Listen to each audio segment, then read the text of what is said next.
लोकांना प्रत्येकाला वाटतं माझ्या रानातनं जाणार नाही, पलीकडचं जाते, माझं काय बिघडतंय. परंतु सगळ्यांनी सांगितलं माझ्या रानातनं गेला नाही, पलीकडनं गेला तरी पुराचा फटका बंधाऱ्यामुळे शेजारच्याला देखील त्या ठिकाणी बसणार. आणि म्हणून गट आता डिक्लेअर झाले, गट जाहीर झाले. लोकांना आता कळून चुकलं की माझी जमीन नेमकी किती जाणार आहे हे आता लोकांना या कोल्हापूर जिल्ह्यातल्या निश्चितपणे लक्षात आलं. आणि म्हणून आज आपण सर्व पक्षीय मेळावा यासाठीच घेतला की यामध्ये कुठलंही राजकारण न आणता शेतकऱ्याच्या बाजूने या जिल्ह्यातल्या राजकारण विरीत या ठिकाणी भूमिका सगळ्यांनी घ्यावी अशी आमची प्रामाणिक भूमिका आहे.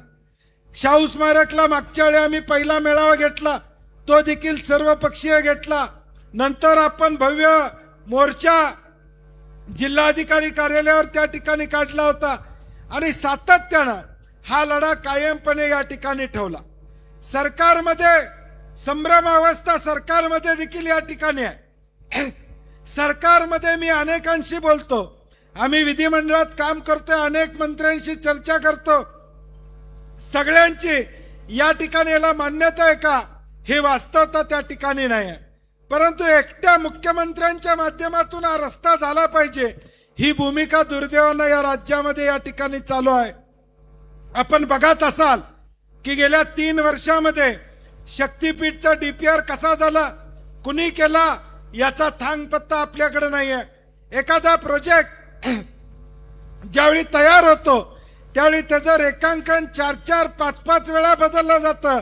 याचा अर्थ विचारपूर्वक हा प्रोजेक्ट या ठिकाणी केलेला नाही हे वास्तव या ठिकाणी त्या ठिकाणी. 86,000चा प्रोजेक्ट आज 1 लाख कोटीवर त्या ठिकाणी पोहोचला, 1,10,000 कोटीवर पोहोचला. ज्याचा हिशोब राजू शेट्टींनी सांगितला पर किलोमीटर किती खर्च येतोय. हा शक्तीपीठ महामार्ग शक्तीपीठांना जोडणारा नाही आहे, तर फक्त या ठिकाणी निवडणुकाला शक्ती देणारा या ठिकाणी आहे. दुसरा काही याच्यावरचा अर्थ या ठिकाणी नाही आहे.